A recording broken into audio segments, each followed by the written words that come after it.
Hello everyone, welcome to the engineers academy. आज हम लोग जो टॉपिक है क्लास 9th का हिस्ट्री का फ्रेंच रिवॉल्यूशन पढ़ रहे हैं। ये केवल क्लास 9th ही नहीं, यूपी पीसीएस, एसएससी, सीजीएल या कोई भी आप कम्पिटिटिव एग्जाम दे रहे हैं जिसमें वर्ल्ड हिस्ट्री इंपॉर्टेंट है, उसमें ये टॉपिक से क्वेश्चन पूछे जाते हैं। तो हम लोग को फ्रेंच रिवॉल्यूशन पढ़ना है। तो फ्रेंच रिवॉल्यूशन से पहले हम लोग कुछ उसके बैकग्राउंड के बारे में जाएंगे, जो रिवॉल्यूशन होने के कॉजेज रहे, ठीक है, उसको हम लोग पहले समझेंगे। तो हम लोग को पहले जानना है कि जो फ्रेंच रिवॉल्यूशन है वो कोई एक दिन का रिवॉल्यूशन नहीं हुआ, ठीक है, रिवोल्ट नहीं हुआ, वो एक स्पेन ऑफ टाइम में रहा। वो स्पेन ऑफ टाइम रहा 1789 से 1799 तक। ये स्पेन ऑफ टाइम रहा फ्रेंच रिवॉल्यूशन का। हम लोग एक बेहद ज़रूरी चीज़ जानना है कि जो फ्रेंच रिवॉल्यूशन जो है वो हमारे स्टार्ट तो हुआ 1789 से 1799 तक में। हम लोग इस समय लड़े मोनार्की के खिलाफ। मोनार्की हम लोग इससे समझेंगे एब्सोल्यूटिस्ट स्टेट। एब्सोल्यूटिस्ट स्टेट क्या है? Absolutist state is a that term जिसमें हम लोग समझते हैं सेंट्रलाइज्ड ऑफ पावर, मतलब कि एक जो पावर है वो एक इंसान के पास रहे। तो मोनार्की को हम लोग अगर एक टर्म में हम लोग करेंगे तो एब्सोल्यूटिस्ट स्टेट। ये क्वेश्चन आपके यूपी पीसीएस में आया कि व्हाट इज एब्सोल्यूटिस्ट स्टेट। ये मेंस का पार्ट था, बट हम लोग इसको अभी हम लोग समझेंगे कि एब्सोल्यूटिस्ट स्टेट क्या है। एब्सोल्यूटिस्ट स्टेट को अगर हम एक लाइन में बोले तो सेंट्रलाइजेशन ऑफ पावर। क्या है? Centralisation of power. Centralisation of power. आप एस लगे लिखें, जेड लिखें, कोई इशू नहीं है, हमको बस सेंट्रलाइज लिखना है। Centralisation of power,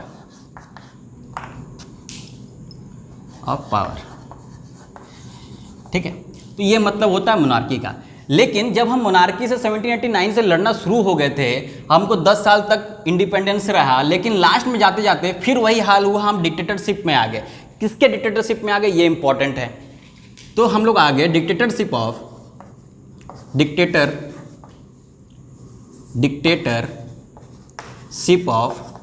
Napoleon. किसके हम लोग डिक्टेटरशिप में आ गए? नेपोलियन के। नेपोलियन बोनापार्ट आप लोगों ने नाम सुना होगा, ठीक है। तो इस इवेंट ऑफ टाइम में हम लोग मोनार्की से तो लड़ रहे थे, मतलब किससे लड़ रहे थे? एब्सोल्यूटिस्ट स्टेट, मतलब एक राजा से लड़ रहे थे जिसके पास क्या था? Centralisation of power.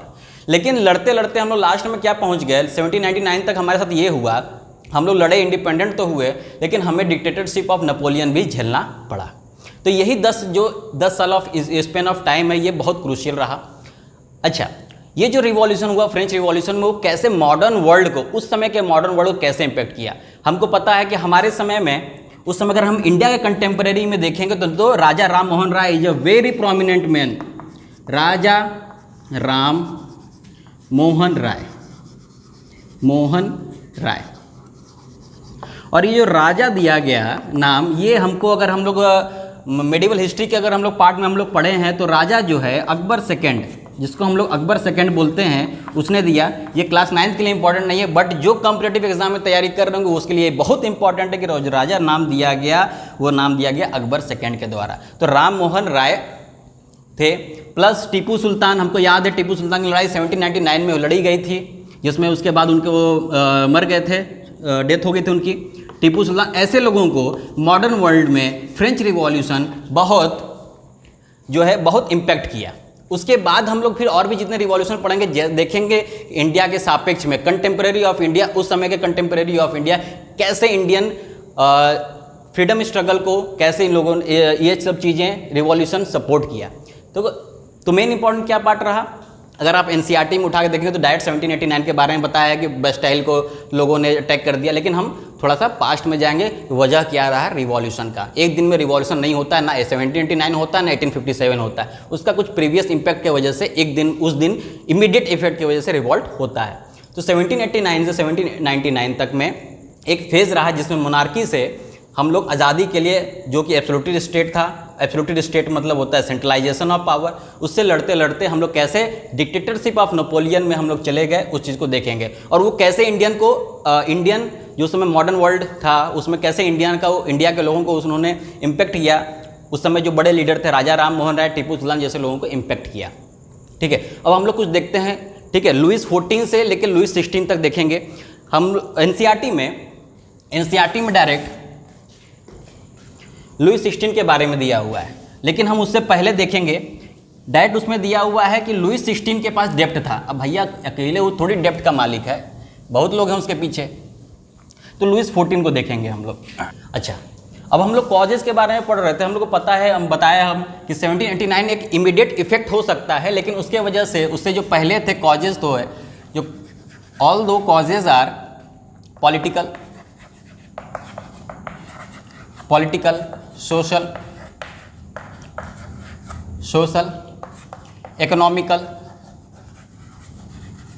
Economical and lastly intellectually.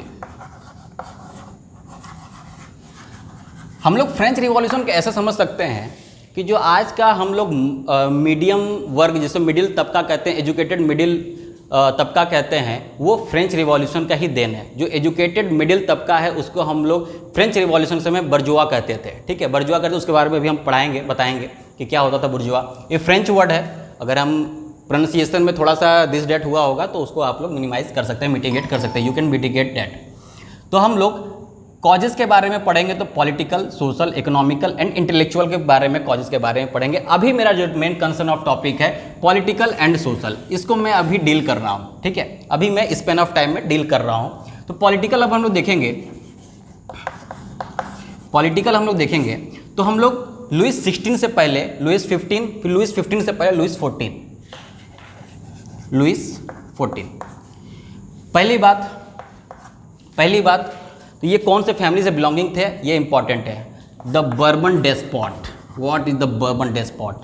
Very भारी भरकम वर्ड, द बर्बन डेस्पॉट। ये भारी वर्ड लग रहा होगा, क्या है despot?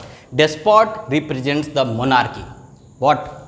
Despot represents the monarchy, मतलब राजा का शासन की जितने भी पॉलिटिकल उसमें रिप्रेजेंटेटिव होंगे वो सारे लोग फ्यूडल सिस्टम के होंगे, राजा के आदमी होंगे। मोनार्की क्या बताता है? एब्सोल्यूटिस्ट स्टेट, जो मैं पहले बता चुका हूँ।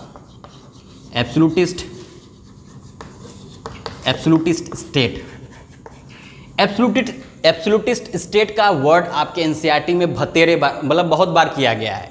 ठीक है, बहुत बार किया गया है। एब्सोल्यूटिस्ट स्टेट का मतलब होता है कि जिसके पास सेंट्रलाइजेशन ऑफ पावर हो। जब आप 10th में आएंगे, जब आप यूटोपियन वर्ल्ड के बारे में पढ़ेंगे, कम्युनिज्म के यूटोपियन वर्ल्ड के बारे में पढ़ेंगे, तो आपको ये वर्ड से राब्ता होगा। एब्सोल्यूटिस्ट स्टेट के बारे में आपको राब्ता होगा। तो इसका मतलब बस यही है, सेंट्रलाइजेशन ऑफ पावर, कि एक आदमी के पास सारी पावर जो है वो कंसंट्रेट कर रही है। ठीक है, तो ये होता है डिस्पॉट का मतलब कि हम मोनार्की भी कह सकते हैं, एब्सोल्यूट स्टेट भी कह सकते हैं, और उसको अगर हम रियल मीनिंग में कहें जिसमें सबको समझ में आए, सेंट्रलाइजेशन ऑफ पावर कह सकते हैं। ठीक है, तो ये है बर्बन फैमिली। ये कौन से थे? The Bourbon despot. बर्बन हम लोग बिस्किट खाते हैं बर्बन का, ये बर्बन वहीं से आया हुआ है, बर्बन डेस्पॉट। तो लुईस 14 की हम लोग बात कर रहे हैं। लुईस 14 जो है 1643 से 1713 तक राज करते हैं। ठीक है, 1713 तक हम लोग ये राज करते हैं। और उस समय जो है एक तानाशाहियत इतनी ज़्यादा थी, लुईस 14 समय तानाशाहियत इतनी ज़्यादा थी, मनमाना टैक्स वसूला जाता था पीजेंट से। पीजेंट्स मतलब वर्कर, जो मजदूर तबका था। एब्सोल्यूटिस्ट, हम लोग अब बार बार डिस्पॉट यूज़ करेंगे, जहाँ मोनार्की यूज़ होगा, जहाँ एब्सोल्यूटिस्ट स्टेट की बात करेंगे, जहाँ सेंट्रलाइजेशन ऑफ पावर यूज़ करेंगे, वहाँ हम डिस्पॉट की बात करेंगे। इसीलिए हम लुईस 15 में एब्सोल्यूटिस्ट डेस्पॉट की बात कर रहे हैं। एब्सोल्यूटिस्ट डेस्पॉट का मतलब ऑलरेडी मैं बता चुका हूँ। सेकेंड हम लोग आगे बढ़ते हैं तो इसी का मतलब के बारे में, सेंट्रलाइजेशन ऑफ पावर। उस समय जो था सारे पावर राजा के पास थे। Centralisation of power. सेकेंड हम लोग अगर देखेंगे तो उस समय बहुत से वॉर हुए थे, मेनी वॉर्स। इससे क्या हुआ? इस वॉर के वजह से, ये जो वॉर के वजह से बहुत इंपॉर्टेंट है बच्चों, इस वॉर के वजह से जो है क्या है, बहुत इंपॉर्टेंट है। इस वॉर के वजह से, जो मेनी वॉर्स की वजह से जो है वो फ्रांस डेप्ट में चला गया था। क्या चला गया था? डेप्ट में चला गया था। बहुत उधारी हो गए थे उस पर, डेप्ट पे चला गया था। इन मेनी वॉर के वजह से फ्रांस जो है डेप्ट में चला गया था, जिसका खमियाजा लुईस 16 को भुगतना पड़ता है जब 1774 में वो राजगद्दी संभालता है। ठीक है, तो क्या हो गया, हम लोग क्या इसका पढ़े थे, लुईस 14 का 1643 से 1713 तक करता है। ये आपके एनसीईआरटी में नहीं दिया हुआ है, ये इंपॉर्टेंट है इसलिए मैं बता रहा हूं क्योंकि ये आपका एक बैकग्राउंड कवर करता है। आप डायरेक्ट लुईस 16 के समय अगर आप ये पढ़ेंगे कि डेप्ट ज़्यादा हो गया था तो क्यों हो गया था, यहाँ से चलते हुए आ रहा है कि लुईस 14, लुईस 15 ने जो गलती की थी उसका खामियाजा लुईस 16 को भुगतना पड़ता है। ठीक है, तो ये हो गया, मेनी वॉर्स का रहा, डेप्ट में चला गया। फिर उसके बाद हम लोग लुईस 15 के बारे में पढ़ते हैं। लुईस 15, इसका आप लोग स्क्रीनशॉट ले लें, नोट्स बना लें, जैसा आपको दिल में इच्छा हो वैसा आप काम करें। लुईस 15 के बारे में हम लोग पढ़ते हैं, जिसका कार्यकाल 1713 से 1774 तक रहा। 1774 तक रहा। इसमें एक इम्पॉर्टेंट चीज़ हुआ। एक क्या इम्पॉर्टेंट चीज़ हुआ? 7 ईयर वॉर हुआ। 7 ईयर वॉर, ये बहुत इंपॉर्टेंट है, समझने की जरूरत है। जहाँ यूपीपीसीएस हो, यूपीपीसीएल हो या कोई भी कम्पिटिटिव एग्जाम यूपीट्रिपल हो, जहाँ पे भी आपका जीएस पार्ट आएगा, ये पार्ट जरूर पूछेगा कि किसके समय 7 ईयर वॉर हुआ किया था। तो Louis 15 is a right answer, जिसका कार्यकाल 1713 से लेकर 1774 तक था। और 7 ईयर वॉर जो है ये दो लोगों के बीच हुआ, दो देशों के बीच हुआ था। वो था इंग्लैंड एंड फ्रांस। इसमें इंग्लैंड विक्टोरियस हुआ था, ये विक्टोरियस हुआ था। लेकिन इस वॉर में इतने ज़्यादा डेप्ट हो गया था कि जो इंग्लैंड की कॉलोनी थी अमेरिका में, क्या बोला? इंग्लैंड की कॉलोनी थी अमेरिका में, मतलब अमेरिका भी किसी समय जो है इंग्लैंड का गुलाम था। इंग्लैंड भी किसी समय गुलाम था। किसका गुलाम था? इंग्लैंड जो है इंग्लैंड का जो है कॉलोनलिज्म था, मतलब उपनिवेशवाद था, वो किस में था? अमेरिका में। तो अमेरिका को जो है वहाँ पे जब डेप्ट हो गया इंग्लैंड और फ्रांस के वार से, तो अमेरिका में जो 13 कॉलोनीज थी इंग्लैंड की, क्या बोल रहे हैं? 13, याद रखिए क्वेश्चन पूछा जाता है, 50 बार पूछा गया है कितनी कॉलोनीज थी इंग्लैंड की वहाँ पे, तो 13 कॉलोनीज थी भैया। 13 कॉलोनीज थी इंग्लैंड की अमेरिका में, जिससे अमेरिका आज़ाद हुआ, जिसमें फ्रांस मदद किया। ठीक है, जिसमें फ्रांस मदद किया अमेरिका का इन 13 कॉलोनीज से आज़ादी के लिए। और जो आज़ादी हुआ वो हम लुईस 16 में देखेंगे कि आज़ादी जो हुआ उसको टाइम लगा था, उसको हम लोग देखेंगे। बस इतना याद रखना है कि 17 ईयर वॉर हुआ था, किसके बीच? इंग्लैंड एंड फ्रांस के बीच में। ठीक है, जिसमें इंग्लैंड विक्टोरियस हुआ था। अमेरिका में इंग्लैंड की 13 कॉलोनीज थी। हम लोग लुईस 16 में देखेंगे कैसे हेल्प करता है फ्रांस। अब हम लोग लुईस 16 देखते हैं। लुईस 16 देखते हैं, जिसका कार्यकाल रहा 1774 से 92 तक। He is not a good administrator. क्यों? इसके जो भी पॉलिटिकल, एक तरह से इसके जो भी मंत्री थे वो इसकी बात मानते ही नहीं थे। नॉट अ गुड एडमिनिस्ट्रेटर, अगर क्वेश्चन ये आता है कि कौन बर्बन फैमिली का ऐसा लड़का था, ऐसा राजा था जो गुड एडमिनिस्ट्रेटर नहीं था, तो सबसे पहला नाम याद रखिएगा, लुईस 16, यही नकारा था। Not a good administrator. क्यों? इसकी एक वाइफ थी, ऑस्ट्रियन वाइफ थी, मतलब ऑस्ट्रिया के राजा की लड़की थी, ऑस्ट्रियन प्रिंसेस थी। इसका क्या नाम था? ऑस्ट्रियन। ये बहुत विलासिता में जीवन जीता था इसके साथ। ऑस्ट्रियन प्रिंसेस, इसका नाम था एंटोनियो मेरी एंटोनियोट, ये नाम था। ठीक है, ये इसको ज़्यादा एडवाइस देती थी जो राज संभालने के लिए। ये जो ऑस्ट्रियन प्रिंसेस थी ये इसको एडवाइस देती थी, बट ये बहुत बैड एडवाइज़र थी, बहुत बैड एडवाइज़र। क्यों एडवाइज़र थी बैड? क्योंकि राजा अगर अपने राज्य में नहीं निकलेगा कि हमारी जनता का क्या दिक्कत है, क्या प्रॉब्लम है, तब तक राजा कोई भी सक्सेसफुल नहीं हो सकता है। सबसे बड़ी यही खामी थी, ये अपने भोग विलास से नहीं रहता था, मतलब जो इसका वर्सलाइज प्लेस, मतलब फ्रांस में जहाँ पे ये रहता था इसका था वर्सैली, जो भी आप लोग कहते हो, यहाँ रहता था वर्सैली पैलेस, ठीक है। अच्छा, इसी समय जो है फ्रांस अमेरिका का मदद करता है इंग्लैंड से आज़ादी के लिए, मतलब